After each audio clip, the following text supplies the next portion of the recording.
Swayam Prabha. Digital India. Educated India.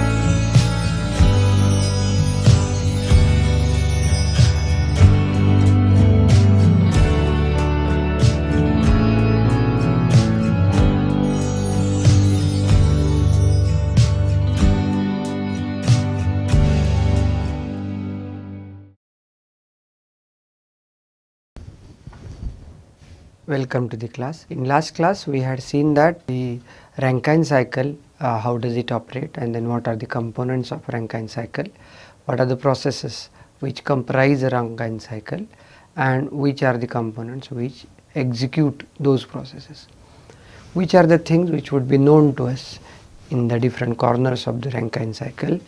Those are also seen, and if we want to execute heat and energy interaction, heat and work interaction for the Rankine cycle, how to proceed with.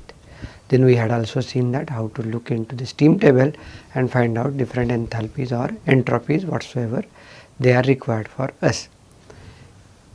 Having those things known, we have also seen what are the different performance parameters of the Rankine cycle, which were like different efficiencies.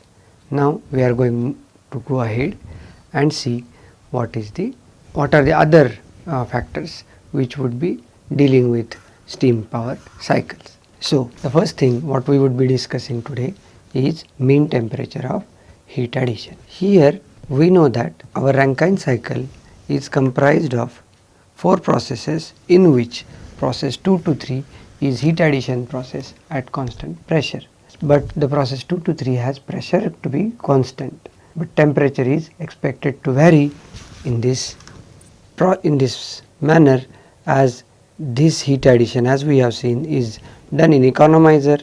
This heat addition is done in latent phase. Latent heat is added in the evaporator and the superheat is added into the superheater. So the sensible heat part, which deals with the 2 components which are economizer and superheater, they lead to a change in temperature. But we would like to find out what is the mean temperature of heat addition, or maybe mean temperature of heat rejection as well. So in this case we would do this thing. We can reformulate the same cycle with a new sketch where process 2 to 3 is replaced by process 5 to 6, such that area under the curve 2 to 3, so area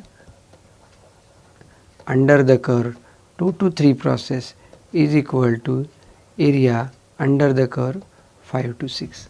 But the peculiarity of process 5 to 6 is it is a constant temperature process. However, we don't say here that process 5 to 6 is a isobaric heat addition, but we are interested in finding out what is the mean temperature of heat addition in case of the boiler. So having known this, we know now Q in is amount of heat added into the boiler, which is equal to H3, which is equal to H3 minus H2, but H3 minus H2 is equal to T mean into S3 minus S2.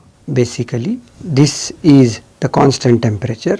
We know that TDS is equal to dH minus VDP. dQ we know from second law, dQ is equal to TDS. So if we integrate from 2 to 3, so but area under the curve is same, so this integration can be done between 5 to 6. So 5 to 6 is a constant temperature process. This is Q in. So 5 to 6 is a constant temperature process. So which we call it as T min, and then it happens to be T6 minus T5, but T6 is equal to T6 is equal to T4 or T3, and T2 is equal to T1. So sorry, S6 is equal to S4 or S3 and S2 is equal to S1 or S5. So we can comfortably write here that S6 minus S5. So S6 is equal to S3 and S2 is as it is. S5 is equal to S2. So heat addition can be found out by H3 minus H2, but H3 minus H2 is equal to T mean into S3 minus S2. Then we have T mean is equal to H3 minus H2 divided by S3 minus S2, which further would lead to T mean is equal to H3 minus H2 divided by S4 minus S1. Since S3 is equal to S6 is equal to S4 and S2 is equal to S1 is equal to S5, which we can take any of the entropies. So this is what the method of calculation of T mean for the isobaric process of heat addition.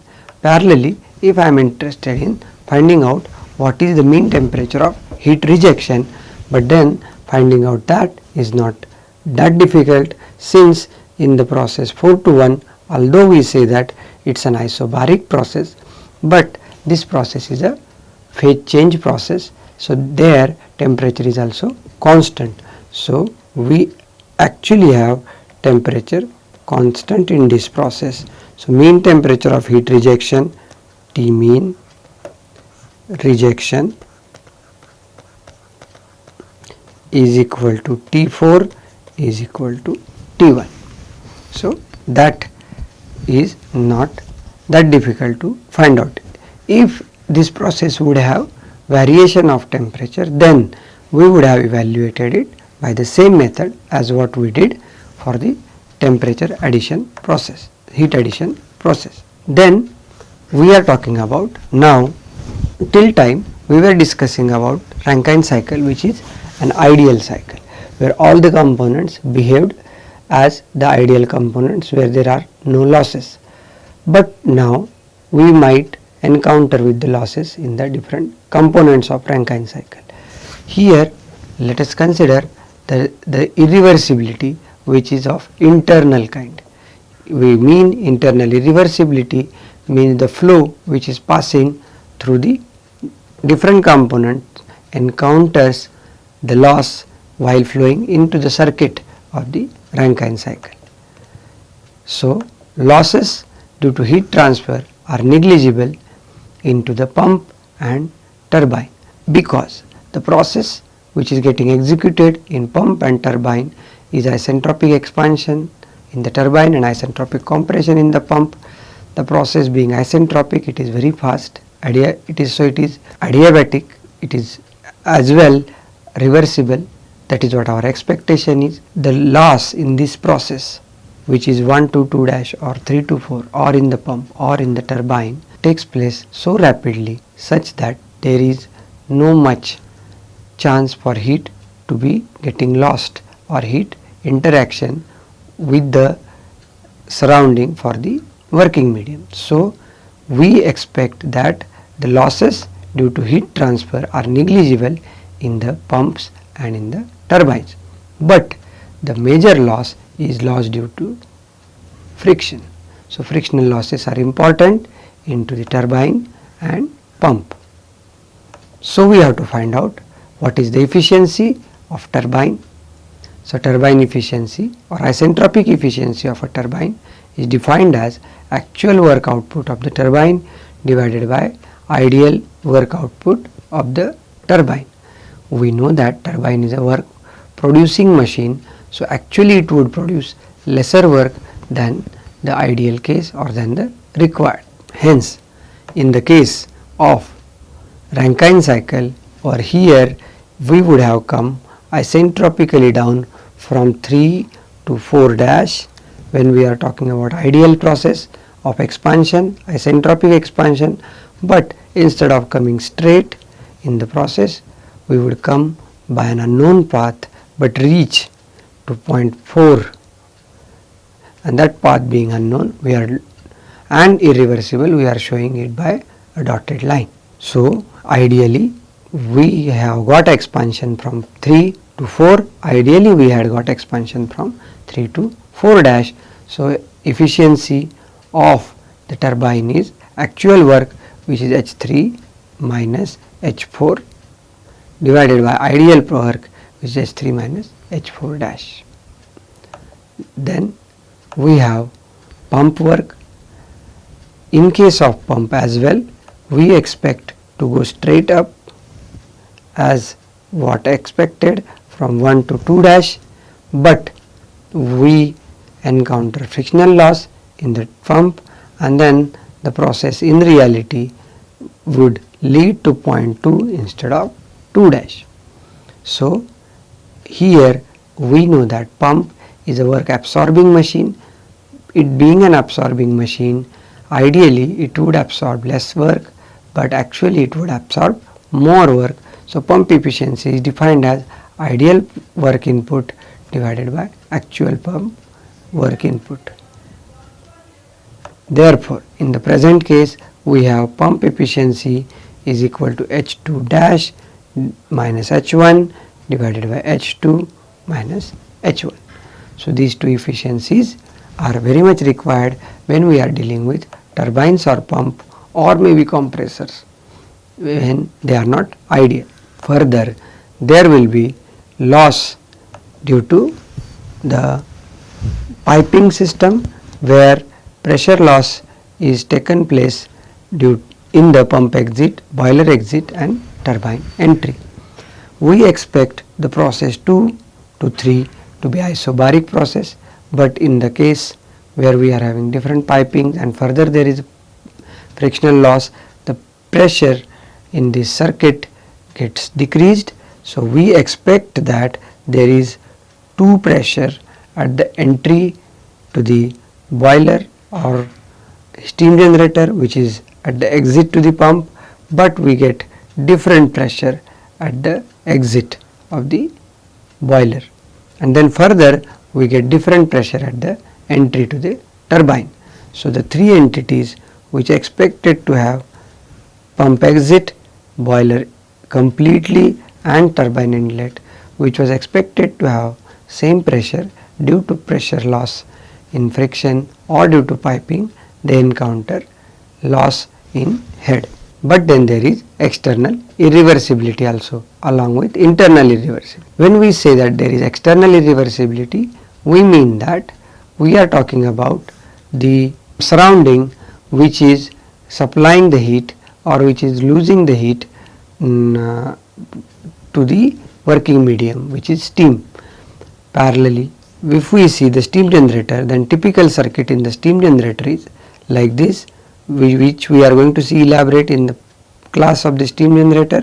But here we have water getting heated, where the combustion chamber, where we are having combustion products generated due to the process of combustion, maybe we can use oil or we can use coal.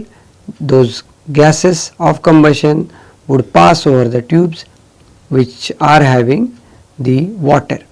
So this way we are having heat transfer between the flue gases and the working medium, which is water.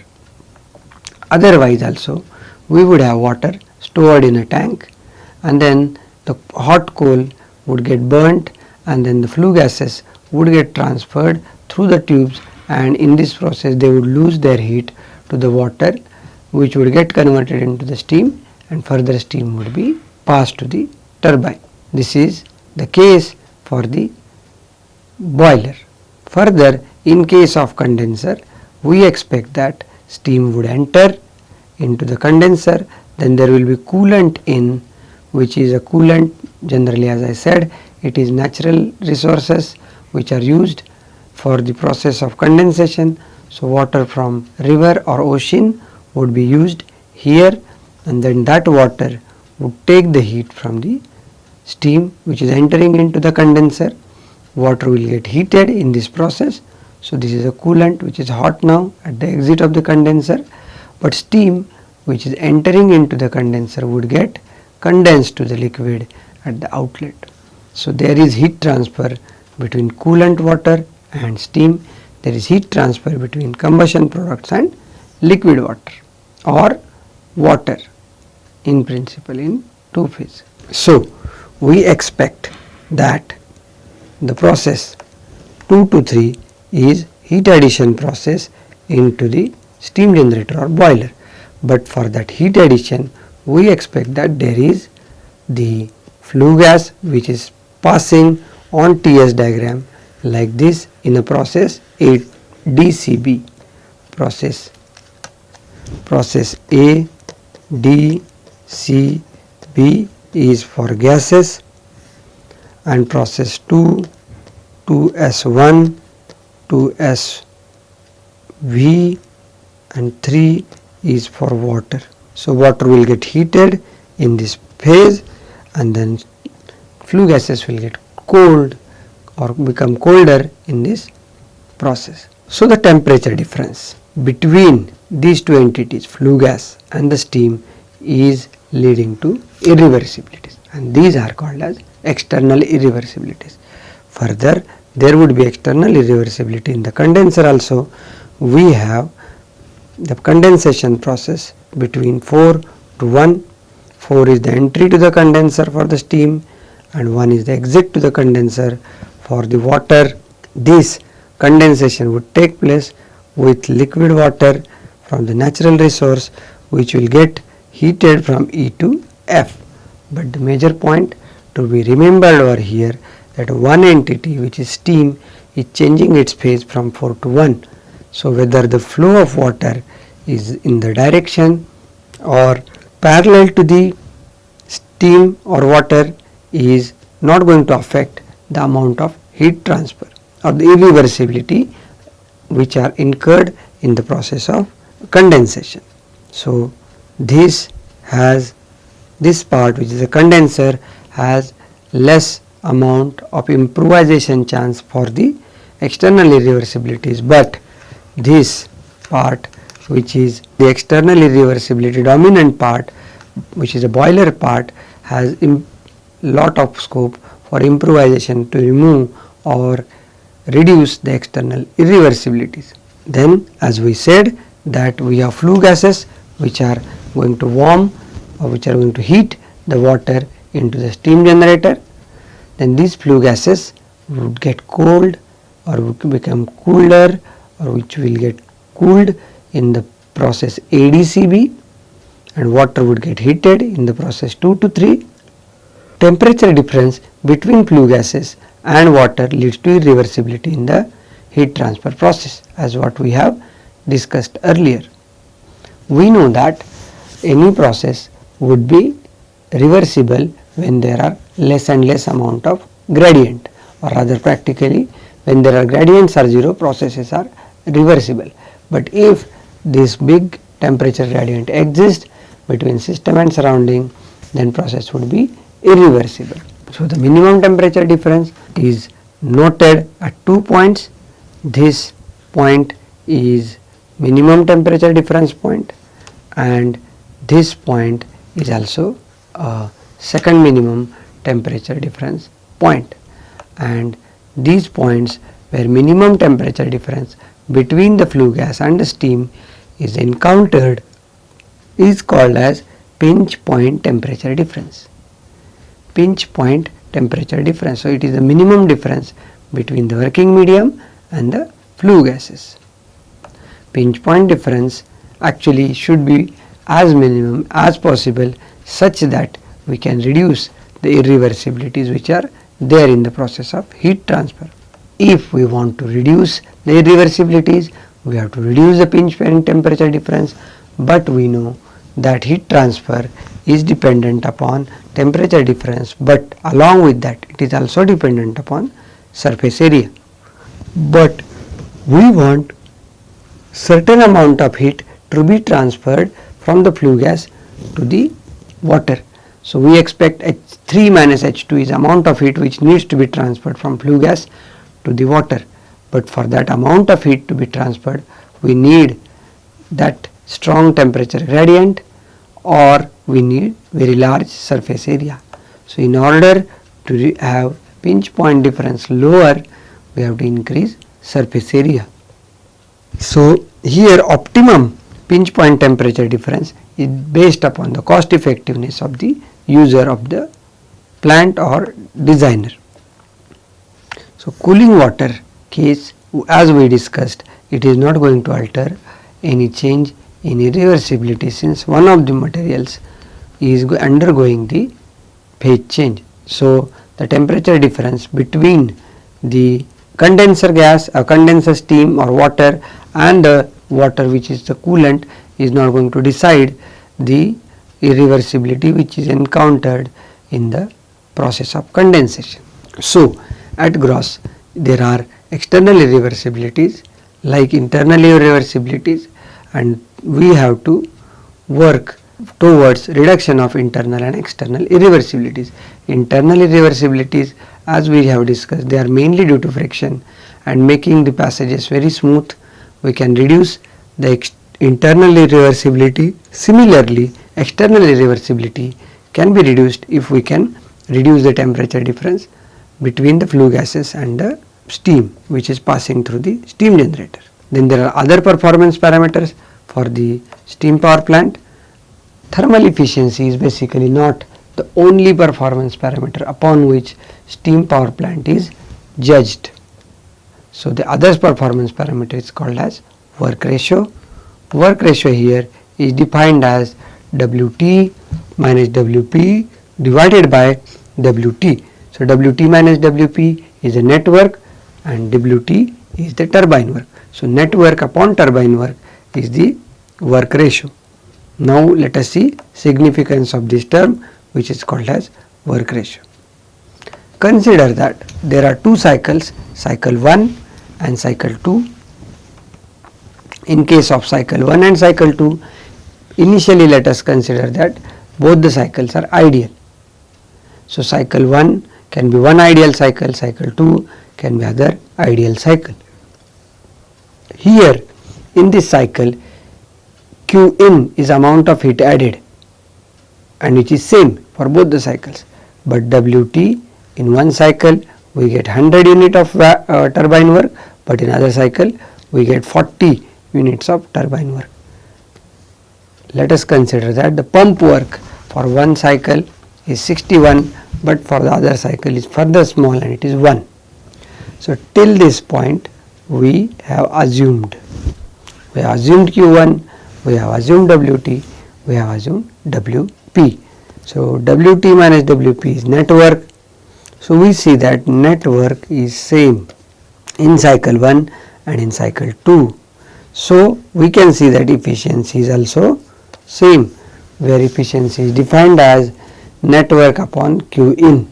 So Q in is same, net work is same, so efficiency is same. But now let us find out which is called as work ratio.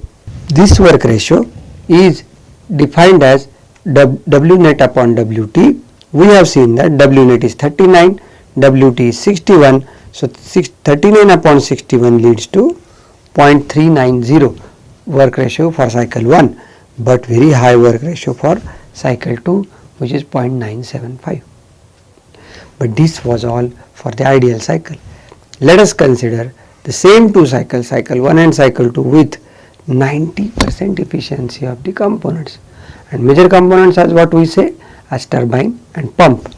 So Q in is same, but the WT was 100, but now efficiency is 90%. So turbine work is 90 and turbine work from 40 would get released to 36. Pump work is 61, 61 divided by 0.9, so we get 67.5 as pump work in cycle 1, and we get 1 divided by 0.9, so it is 1.1. So this is now again known thing.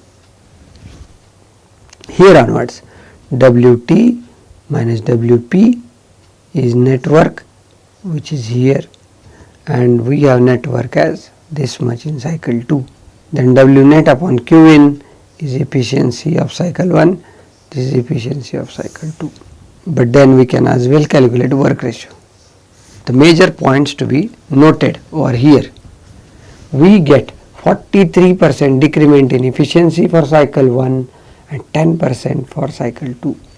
We can see that without having any change in the Q in, we got higher work ratio initially for cycle 2, but that high work ratio has indicated one thing which we are understanding now, that if work ratio is high, then the efficiency change due to component efficiency is less, and in present case it is only 10% for cycle 2.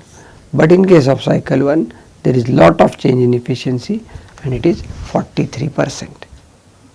So if work ratio is low, then component efficiencies would lead to lot of change in the thermal efficiency of the cycle.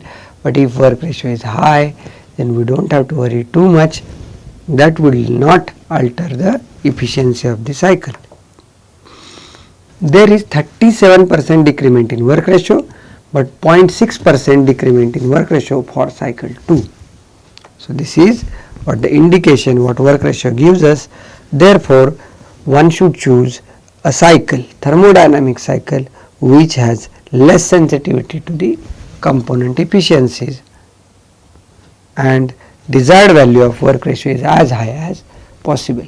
We have seen that just we made component efficiency from 100% to 90%, then that small change in the efficiency of the components has led to large change in turbine work, and so it has led to large change in W net, and it has made the large change in thermal efficiency for cycle 1 and cycle 2.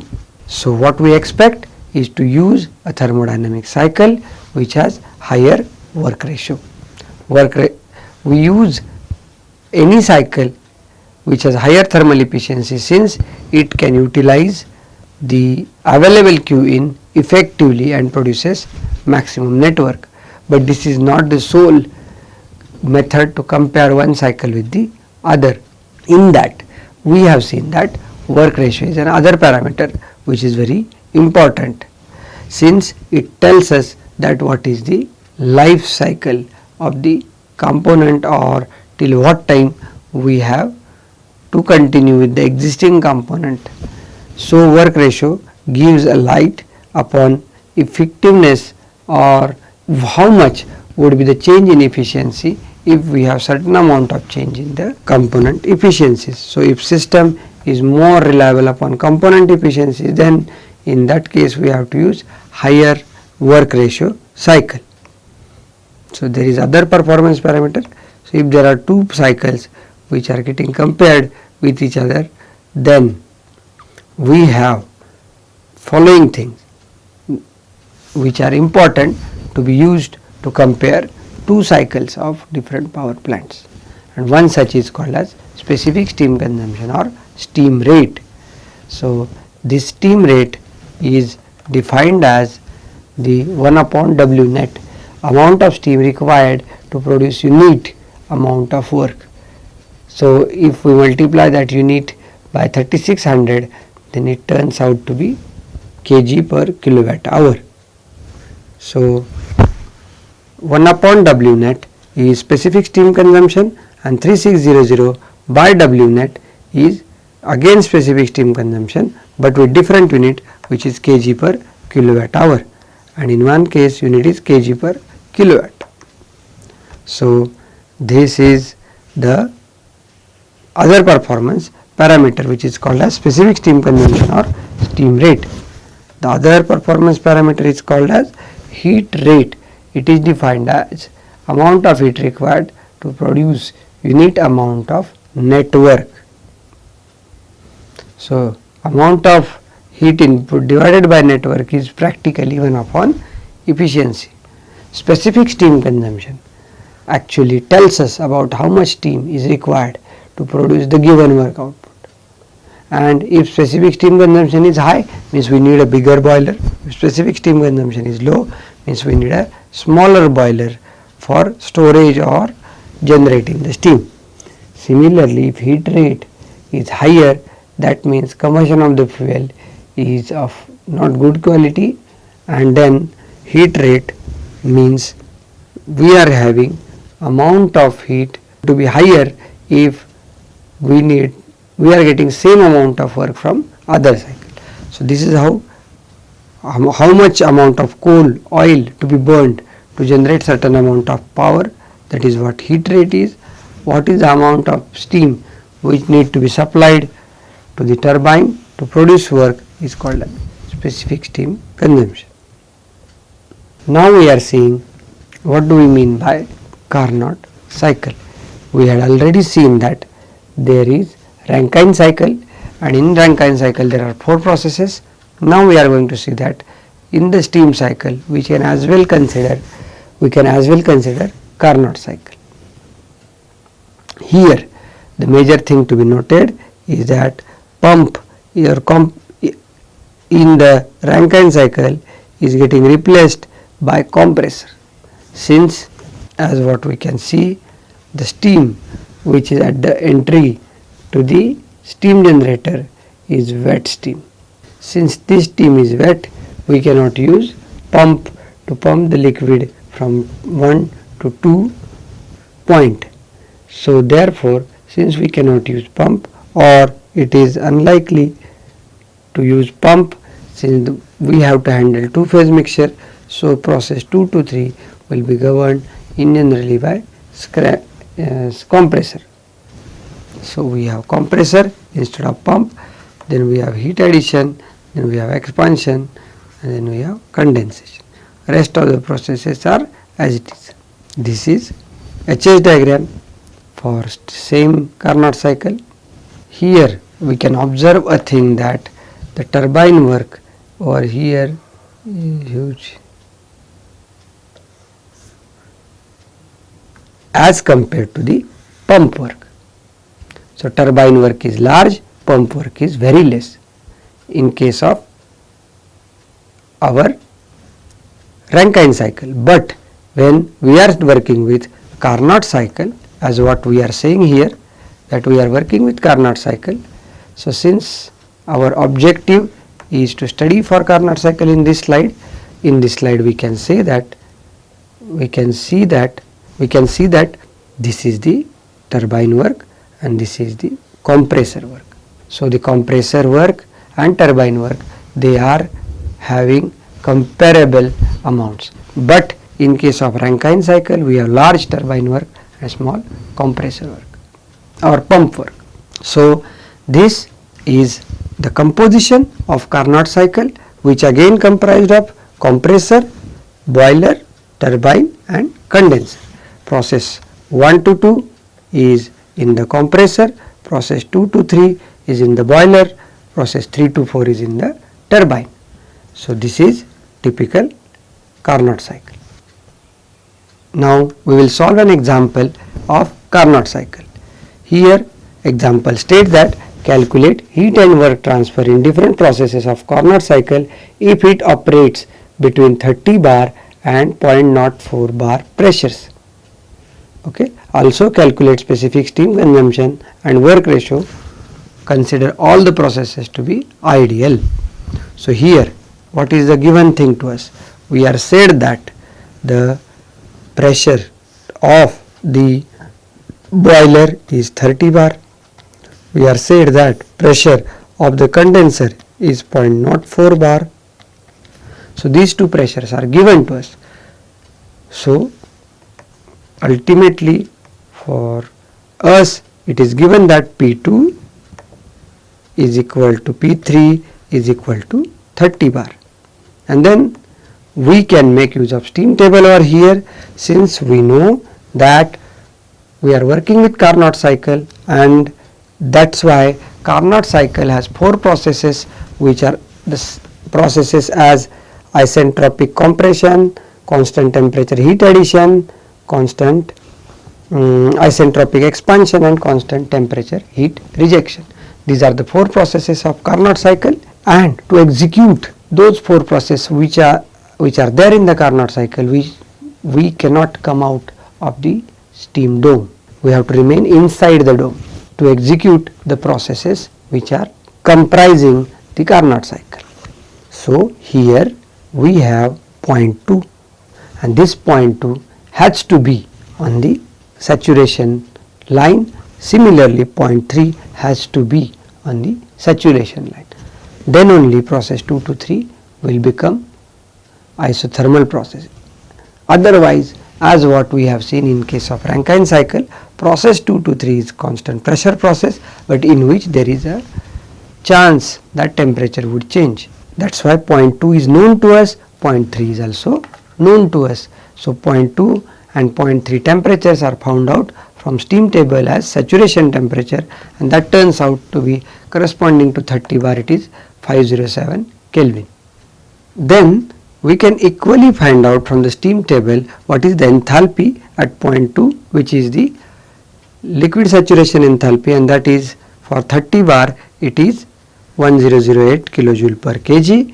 Similarly, we can find out what is enthalpy at point 3, and it is 2803, which is a saturation enthalpy of steam. Knowing these enthalpies, we actually need to find what is the enthalpy at 1 and what is the enthalpy at 4. But we don't know those points.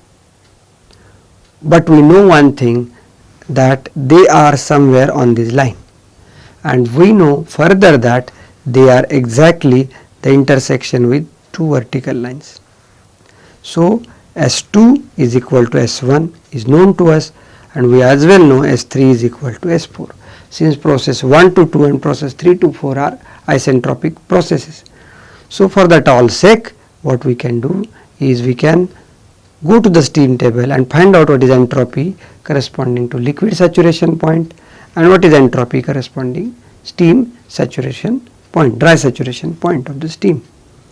So once those entropies are known, we will go back to the steam table corresponding to the pressure, which is 0.04 bar, and for which temperature is 302.2 Kelvin. Here we get an answer that x4 is equal to 0.716 and x1 is equal to 0.726. One thing we have to remember over here, that we know now S4, we want to find out basically enthalpy at 4. For that we have to first find out dryness fraction at 0.4. So for that we know S4 is equal to S3. But what is S4? S4 is SF, which is liquid saturation enthalpy corresponding to 0.04 bar plus X into SFG, which is the latent entropy change corresponding to 0.04 bar, and this X4 is the dryness fraction at 0.4. So S3 is known to us, SF is known to us from the steam table, SFG is known to us from the steam table, so X4 can be found out. Similarly, we can find out X1, where we know S1 is equal to S2 is equal to SF plus X1 into SFG. Here as well SFG is known, SF is known, S2 is known, we can find out X1. And these X1 and X4 are mentioned here as 0.716 and 0.276. So H4 can be found out, then we know H4 is equal to HF plus X4 into HFG.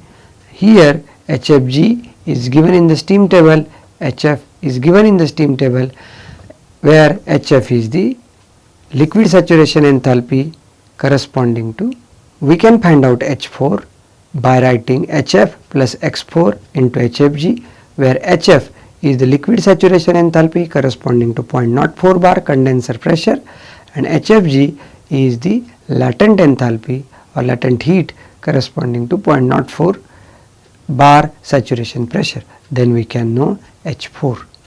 Similarly, we can write H1 is equal to HF plus X1 into HFG, where as well HFG and HF are known.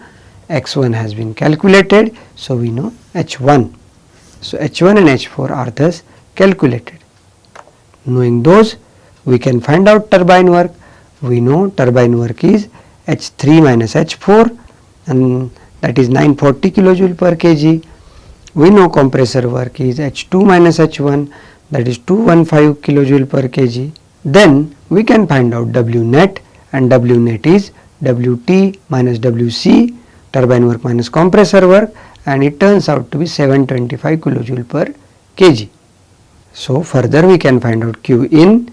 We know that Q in is H3 minus H2, this is Q in, and we know H3, we know H2, and then we can find out H3 minus H2, and then that is 1795 kilojoule per kg. Similarly, we can find out Q out, where Q out is H4 minus H1. H4 is known to us, H1 is known to us. So it turns out to be Q out is equal to 1070 kilojoule per kg. Then we have efficiency,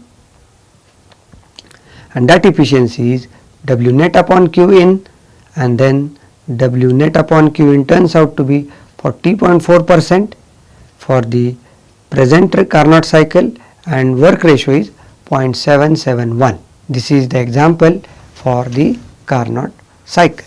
Here further we were expected to calculate specific steam consumption, and as per the formula of specific steam consumption, it is 3600 upon W net. So it turns out to be 4.97 kilojoule per kilowatt hour. This much steam would be required to produce our network of 725 kilojoule per kg.